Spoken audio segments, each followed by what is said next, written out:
मैं भारत को भारतीयता की मान्यता के आधार पर फिर से खड़ा करना चाहता हूं, उस काम में लगा हूं। और वो लोग पता है मुझे क्या समझाते, वो कहते तुम क्यों परेशान हो रहे हो, व्यर्थ में क्यों चिंता करते हो, तुम क्या लाए थे क्या ले जाओगे।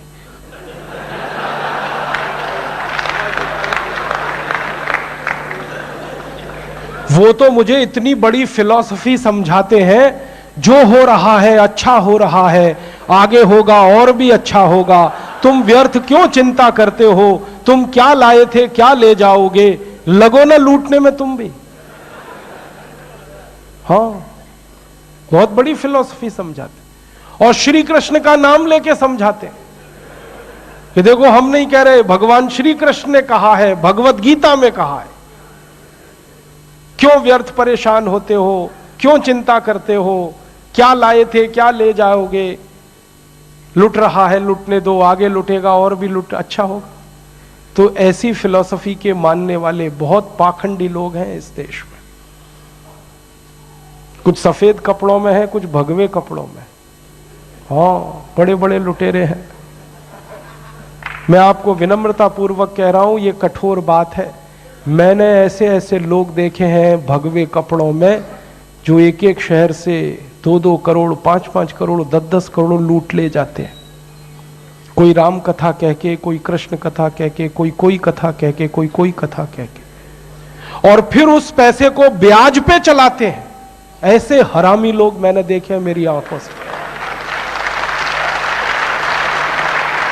ब्याज पे चलाते हैं उस पैसे, बाजार में उनका पैसा ब्याज पे घूमता है। आपसे वो पैसा इकट्ठा करते हैं, आरती उतारते हैं, आप उनके चरणों का पानी धो के पीते हैं और उनकी आरती की थाली में आप डालते हैं, वो करोड़ों रुपए लेके जाते हैं।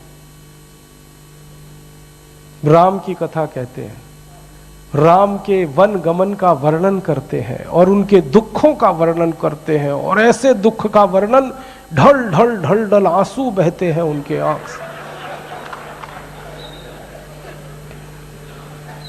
मैंने देखा है, राम के दुखों का वर्णन करते हैं, राम को कितना कष्ट हुआ, कितना दुख हुआ, नंगे पांव चले, ऐसे हुआ वैसे हुआ, और उस वर्णन में आप भी रोते हैं वो भी रोते हैं। लेकिन ये सारा खेल एयर कंडीशनड मंच पे चलता है।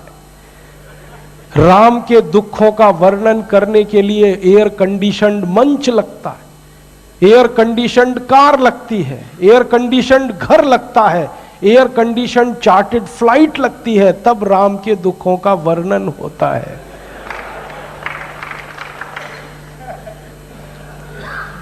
और एक एक शहर से 10-10 करोड़ 20-20 करोड़ 50-50 करोड़ लूटते हैं।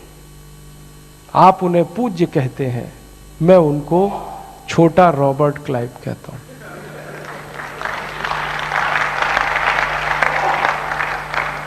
तो नेता ही नहीं लूट रहे हैं, अधिकारी भी नहीं लूट रहे हैं, और भी ऐसे लोग हैं, और लूट ही नहीं रहे हैं। मेरे जैसे लोगों को कह रहे हैं क्यों व्यर्थ चिंता करते थे, क्या लाए थे क्या ले जाओगे, तुम तो ये कंठी माला ले लो, राम राम राम राम राधे राधे राधे राधे, बस और कुछ नहीं। तुम्हारा कल्याण देश का कल्याण, राधे राधे राधे राधे राम राम, बस हो गया।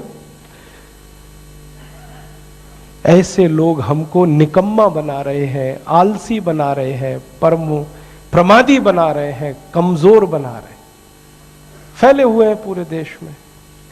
जो हो रहा है अच्छा हो रहा है, आगे होगा और भी अच्छा होगा, तुम क्यों व्यर्थ चिंता करते हो, तुम क्या लाए थे क्या ले जाने वाले हो। ये दूसरा रास्ता है।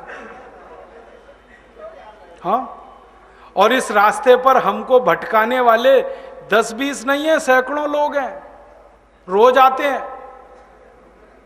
और माला पकड़ा देते हैं कि राम राम राम राम राधे राधे राधे राधे राम राम राम राम राधे राधे, बस यही करो देश तो ठीक हो जाएगा। और ज्यादा उनसे तर्क करो तो कहने लगे तुम क्यों व्यर्थ चिंता करते हो, तुम क्या लाए थे क्या ले जाओगे, जो हो रहा है अच्छा हो रहा है, देश लुट रहा है अच्छा हो रहा है, आगे लुटेगा और अच्छा होगा। वो हमको समझाते हैं और इसी को धर्म कहते हैं, इसी को धर्म कहते हैं। और आजकल धर्म के व्यापार करने वालों की बाढ़ आई हुई है। हाँ, बहुत बड़ी फौज खड़ी हुई है उनकी। एक आया राम की कथा कहेगा 10 करोड़ लेके जाएगा, दूसरा कृष्ण की कथा कहेगा वो 15 करोड़ लेके जाएगा। और आप जैसे भोले भाले मूर्ख लोग डालते हैं उनके पात्रों में, ले जा भाई।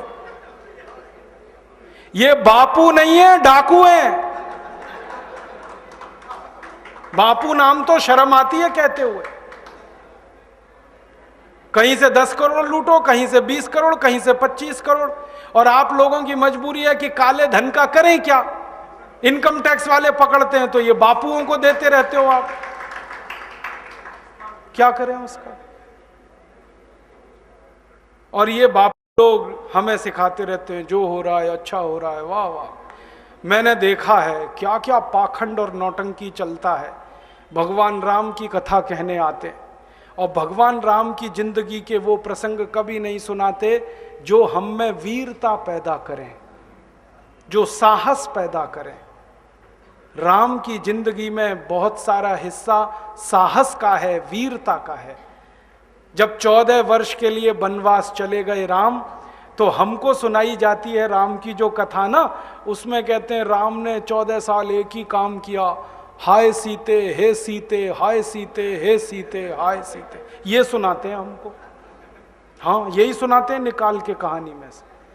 और मैं कहता हूं कि राम को अगर हाय सीते हे सीते हाय सीते यही करना था 14 साल, तो दूसरा विवाह क्यों नहीं कर लिया? सैकड़ों राजा तैयार थे अपनी राजकुमारियों को राम को देने के लिए, वो तो कर लेते दूसरा विवाह। क्योंकि हाय सीते हे सीते, हाय सीते हे सीते, एक स्त्री के लिए अगर वो इतने ही बिलख रहे थे, तड़प रहे थे, दूसरा विवाह कर लेते। तो ये सब चुप हो जाते हैं, फिर बात नहीं करते। फिर मैं उनको रामायण से निकाल के दिखाता हूं, देखो राम ने हे सीते हाय सीते कहा नहीं कहा ये मुझे नहीं मालूम, लेकिन 14 साल वन में रहते हुए सैकड़ों राक्षसों का संहार किया उन्होंने, मारा उनको और धर्म राज्य की स्थापना कराई। ये कहानी नहीं सुनाते क्योंकि इससे वीरता पैदा होती है। तो राम का जो वीरत्व है वो नहीं सुनाएंगे आपको, उनकी जो कमजोरियां हैं वो सुनाते हैं आपको। और राम कथा जब वर्णन की जाती है तो मंच पे बैठ के आहा कैसे आंसू, ढलल ढलल आंसू निकलेंगे, आपको भी रुलाएंगे, खुद भी रोएंगे। किस बात के लिए? हो, राम को वन गमन में इतना कष्ट हो रहा है, वन में इतनी तकलीफें हो रही हैं, तो राम की तकलीफों का वर्णन कर रहे हैं, आंसू आ रहे हैं। और ये सारा वर्णन एयर कंडीशनड मंच पर बैठकर होता है। अपने को तकलीफ नहीं होनी चाहिए, राम की तकलीफों का वर्णन कर। एयर कंडीशन मंच चाहिए, एयर कंडीशन घर चाहिए रहने के लिए, एयर कंडीशन कार चाहिए और चार्टर्ड प्लेन चाहिए आने और जाने के लिए, तब राम की कथा सुनाई जाएगी। जो राम जिंदगी भर पैदल चलते रहे, जिन्होंने अपना रथ भी छोड़ दिया था अयोध्या से निकलते समय, वो राम ने जिंदगी भर पैदल चल के काम किया और यहाँ एयर कंडीशन कारों में घूम घूम कर, चार्टर्ड प्लेन में घूम घूम कर राम की कथा सुनाते हैं। वो कथा वथा नहीं है, वो उद्योग है, व्यापार है, बिना टैक्स का। और मुझे बहुत शर्म है ये कहते हुए, समय आने पर प्रमाण से बात करूंगा कि राम कथा कहने वाले ब्लैक मनी को व्हाइट मनी करने के काम में लगे हुए एजेंट हैं और इससे ज्यादा कुछ नहीं है। और मुझे इससे भी बड़ी शर्म आती है कहते हुए कि आप जो उनको दे रहे हैं दान के रूप में, वो पैसा ब्याज पर उठा रहे हैं वो दूसरे लोगों को, और आपके दिए हुए पैसे से धंधा बना रहे हैं अपना। फिर ऐसे ही कृष्ण की कथा कहने वाले आ जाते हैं, कहते राधे राधे राधे राधे राधे राधे, और कुछ कहो ही मत, राधे राधे। कंस को मारा, जरासंध को मारा, शिशुपाल को मारा, अधर्मियों को मारा, ये सब थोड़े में, राधे राधे राधे राधे बड़े में। हाँ, क्योंकि आपको कायर बनाना है ना, निर्वीर बनाना है, नपुंसक बनाना है, तो वीरता की कहानी क्यों सुनानी है? तो चुन चुन कर ऐसी कहानियां सुनाते हैं। और मैं आपको बहुत गंभीर बात कह रहा हूं कि ये सारे हमारे देश में जो पाखंडी लोग हैं ना, राम और कृष्ण की कथा कहने वाले, ये सरकारों के साथ मिले हुए हैं, क्योंकि सरकारों ने इनको एक कान में मंत्र फूंका है, तुम लोगों का ध्यान इस तरफ भटकाते रहो ताकि कोई महंगाई के खिलाफ लड़े, गरीबी के खिलाफ न लड़े, बेरोजगारी के खिलाफ न लड़े, अत्याचार के खिलाफ न लड़े, वो डूबा रहे राधे राधे राधे राधे राम राम राम राम, बस इसी में।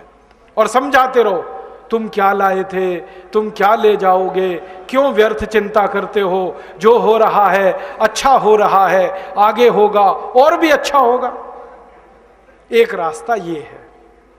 अब दो रास्ते हैं अपने सामने, एक रास्ता भगत सिंह का, ऊधम सिंह का, चंद्रशेखर का, एक रास्ता हमारे ये धर्म गुरुओं का, पाखंडियों का, जो राम की कथा, कृष्ण की कथा। मुझे बहुत ऑफर आए हैं, मैं आपको दिल का दर्द बता रहा हूं, सच में कह रहा हूं, आपसे नाम नहीं लेता। मुझे ऑफर आए कि तुम कहां बेकार भटक रहे हो, मेरे साथ आ जाओ। मैंने कहा बापूजी क्या होगा उसमें? तो कहने लगे जितना मिलता है वो डबल हो जाएगा। मैं बोलना कैसे? तो उन्होंने कहा तुम्हारी वाणी में बहुत जोर है और मेरे पास लोगों की भीड़ इकट्ठा करने का, मजमा लगाने का तरीका है। मैं ऐसा डमरू बजाता हूं कि सब इकट्ठे होते हैं, और तुम्हारी वाणी में जोर बहुत है, मिलके लूटेंगे, थोड़ा तुम्हारा थोड़ा मेरा। ऐसे खुले ऑफर हैं मेरे पास। और मैं कहता हूं बापूजी माफ करो। क्यों? कहते तुम्हें पैसे नहीं चाहिए? मैंने कहा पैसे ही चाहिए होते तो बहुत रास्ते हैं मेरे पास, यही एक बचा है। पैसे ही कमाने हैं तो बहुत रास्ते हैं, ये एक रास्ता थोड़ी है। बहुत तरीके हैं, पैसे कमा लूं, घर बना लूं, बीवी बच्चे ले आऊं, करोड़पति हो जाऊं, 10 करोड़पति हो जाऊं, 100 करोड़पति हो जाऊं, बहुत आसान काम है ये तो। थोड़ी चालाकी हो तो सैकड़ों करोड़ बनाना बिल्कुल मुश्किल नहीं है इस देश में। फिर अंत में तो वही होगा ना, सैकड़ों करोड़ हो गए, एक दिन डायबिटीज होगी, एक दिन अर्थराइटिस होगा, एक दिन हार्ट अटैक आएगा, मैं मर नहीं वाला हूं। तो मरना तो है ही, वहां भी शायद जल्दी मरूं, क्योंकि जब शरीर में तामस वृत्ति आती है ना तो जल्दी मरता है आदमी। जब तक सात्विक रहता है तब तक थोड़ा दम रहता है, तो तामस वृत्ति आएगी, मरना मुझे वहां भी है। तो क्यों ना इस रास्ते पे चल के मरूं जहां सात्विक वृत्ति भी है, मरना है ये तो पक्का ही है, जिंदा तो कोई रहेगा नहीं। तो भगत सिंह का रास्ता क्या बुरा, ऊधम सिंह का रास्ता क्या बुरा, चंद्रशेखर का रास्ता क्या बुरा? कुछ करके मरो ना। मरेंगे ये सब भी, साधु संत पाखंडी, राम की कथा सुनाते सुनाते हार्ट अटैक आएगा, मरेंगे वो भी। डायबिटीज सबको हो रखी है, मैंने देखा है नजदीक से जाके, सब इंसुलिन लगाते हैं, खाते हैं गोलियां, अपनी डायबिटीज नहीं मिटा पाते, दूसरों को उपदेश देते फिरते। ब्लड प्रेशर सबको बढ़ा हुआ है, क्योंकि ये जो काला धन है ना, इसका हिसाब किताब करने में बीपी ही बढ़ने वाला है। सब बीपी की गोलियां खाते हैं, सब डायबिटीज के लिए शिकार हैं, तो दूसरों को उपदेश देंगे तो मैं भी लग जाऊं, वो एक रास्ता है। एक रास्ता भगत सिंह, ऊधम सिंह, चंद्रशेखर का भी है। मौत तो दोनों में ही आने वाली है, बस अंतर इतना है, एक मौत ऐसी आएगी जिसको देश और समाज जिंदगी भर याद रखेगा, और एक मौत ऐसी आएगी कोई पूछेगा नहीं। तो हमने तो चुन लिया है दूसरा रास्ता, भगत सिंह वाला, ऊधम सिंह वाला, और तय कर लिया है कि जैसे भगत सिंह, ऊधम सिंह, चंद्रशेखर ने गोरे अंग्रेजों को भगाया, वैसे ही हम आज के इन काले अंग्रेजों को मार भगाएंगे इस देश में से।